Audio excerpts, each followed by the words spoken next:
En ce jour de rentrée, justement, il n'y a pas que nos petits qui vont prendre le chemin de l'école, les nouvelles technologies aussi. Le digital fait en effet de plus en plus sa place dans les programmes scolaires. Vous le savez, ça ne vous a pas échappé. Et à ce propos, Yann Lavoie a déniché quelques innovations qui vont bientôt s'inviter justement dans les classes, en passant même par la cour de récré et même à la maison, figurez-vous, préparez-vous. Et elles ont toutes été bien sûr validées par un label baptisé « Approuvé par les familles ». Découverte.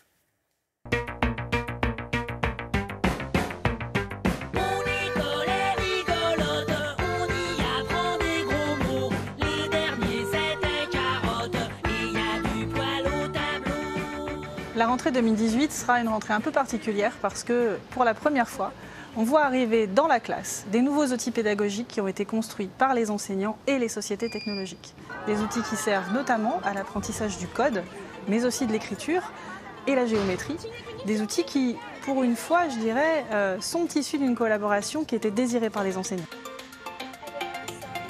Approuvé par les familles a découvert un robot qui fonctionne avec une calculatrice.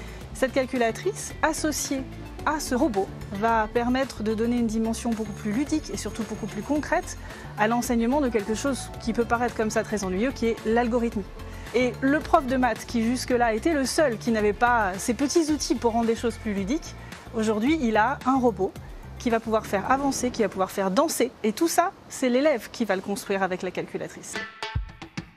Caligo est une innovation qui est issue d'un appel à projet de l'éducation nationale. Avec cette tablette et ce stylet utilisés en classe, l'enseignant va pouvoir demander à l'élève de tracer des graphismes, des lettres, mais également d'autres formes. Et c'est la tablette qui va l'auto-corriger, mais également le récompenser, jusqu'à ce qu'il atteigne le résultat attendu.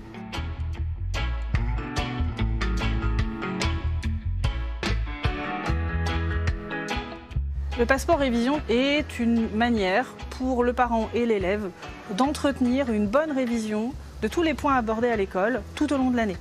C'est une manière aussi d'accompagner de façon plus ludique que par les devoirs quotidiens et puis pour le parent d'avoir une vision sur le progrès de ses enfants.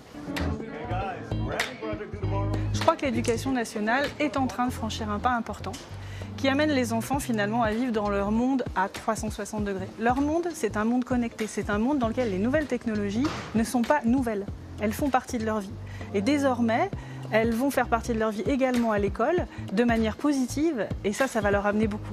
Surtout quand on sait qu'aujourd'hui, 80% des lycéens sont convaincus, par exemple, que la maîtrise du code sera indispensable à leur métier futur, quel qu'il soit. L'école sait que l'enseignement des nouvelles technologies est clé pour le futur des élèves, pas uniquement les maths et le français.